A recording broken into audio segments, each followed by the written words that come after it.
kemarin kita sudah bahas soal nomor satu ya, hipotesis eksperimen, yang jawabannya kemarin itu adalah B ya kan? Nah, kalian bisa lihat video sebelumnya.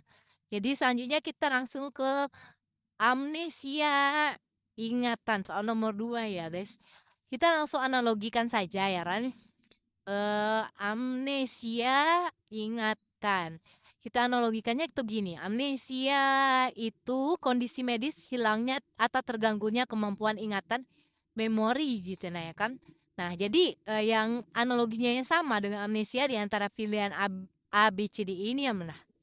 Kita lihat anemia sama darah.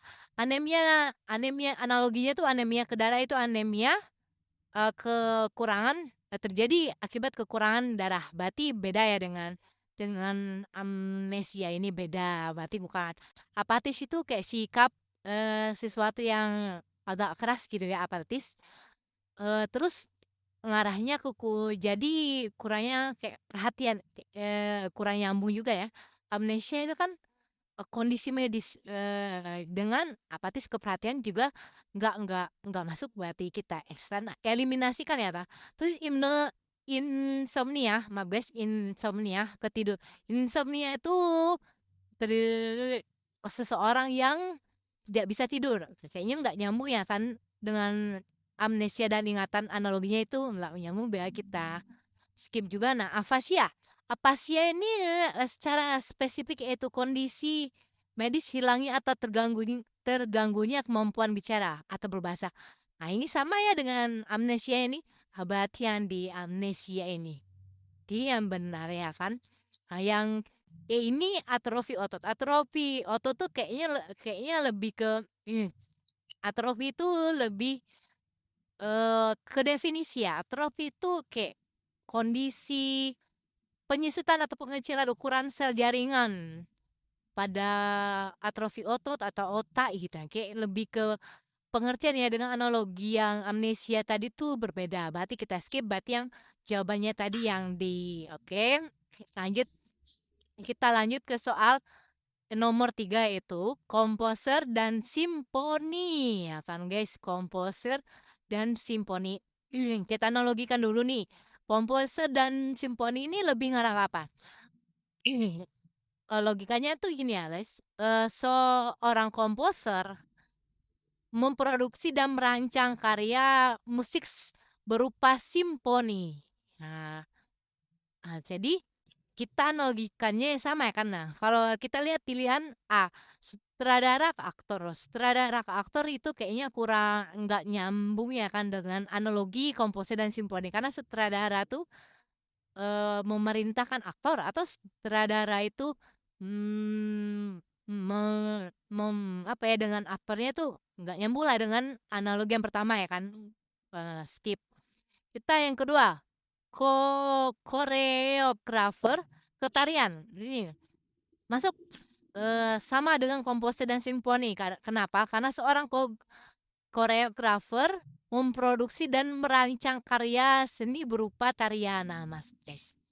Masuk berarti jawabannya yang B. Udah dapat C, D, E-nya ya kita yang eliminasi. Tapi kita lihat ya penyair dan baitan. Kalau penyair dia lebih kayak syair pada bait. Oh enggak. Berarti enggak nyambung juga arsitek atau cetak bait.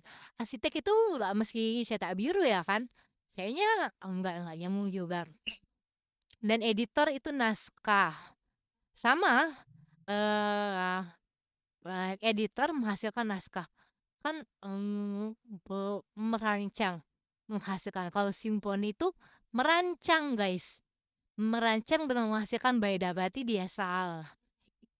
Berarti yang benar tadi yang koreografer tarian, ya kan, guys? Oke. Sudah soal nomor 3, kita lanjut lagi soal nomor 4. Nah, ini kayaknya kalian bisa lah ya. Soal nomor 4, stetoskop, dia stetoskop diagnosis, kita analogikannya tuh gini. Stetoskop adalah alat yang digunakan untuk menunjang proses diagnosis medis. Berarti alat, alat untuk diagnosis. Kayak Karena yang A kita lihat ya, mikroskop dan pengamat. Mikroskop itu alat sama nih dengan stetoskop ini, mikroskop ini sama dengan stetoskop, alat yang digunakan untuk menunjang proses pengamatan objek. Mikroskop, oh maksud berarti jawabannya yang A ya. Kita lihat yang B, kompas. Kompas itu menunjukkan arah. Kompas menunjukkan arah. Tapi tadi stetoskop itu digunakan untuk menunjang proses diagnosis. Kalau kompas ke arah, menunjuk arah, kompas untuk arah. Kita skip dulu, coba ya.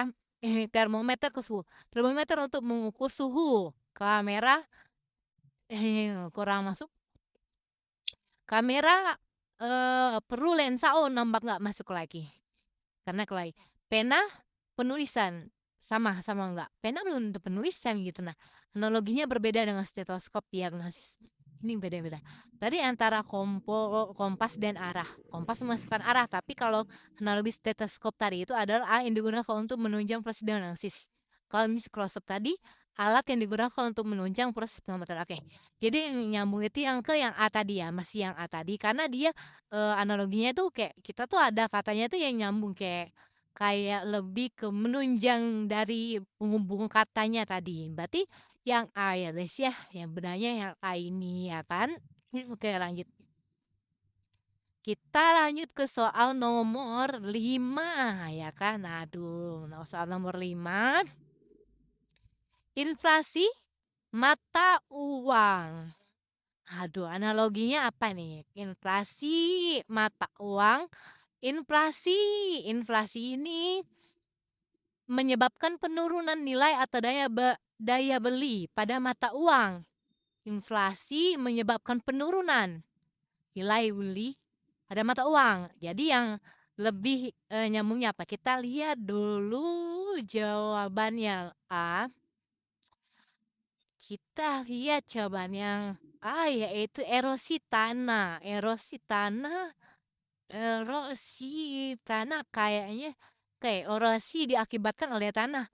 Salah, enggak nyambung. Erosi diakibatkan oleh tanahnya yang rusak gitu. Atau oleh tanahnya yang luntur. Enggak nyambung. Karena inflasi tadi tuh penurunan nilai mata uang. Maknanya itu menyebabkan. Kalau erosi diakibatkan. Oh, enggak nyambung, guys. Delegasi ke harga. Maaf, guys. Deflasi ke harga. Kayaknya enggak nyambung juga ya, guys. Lebih ke deflasi ke harga enggak. Ini korosi logam nih, korosi. Korosi, coba kita nonton. Korosi menyebabkan penurunan kualitas kerusakan suhu pada logam. Nyambung, guys, sama dengan inflasi tadi. Inflasi tadi itu kan menyebabkan penurunan nilai. Kalau korosi ini menyebabkan penurunan kualitas. Oh, sama-sama. Dia nyam. Atrofi jaringan. Atrofi ini lebih ke pengertian tadi ya kan. Di soal nomor 2 tadi kan ada kan jaringan atau otot. Lebih ke pengertian. Nggak masuk. Devaluasi dan saham. Sama-sama. Sama juga yang ini juga nggak masuk. Jadi tetap jawabannya yang C ya guys ya. Oke. Nah, untuk soal nomor 6 ini silakan kalian jawab di komen ya. Kita tunggu jawabannya nanti kita bahas, oke? Bye-bye. Terima kasih.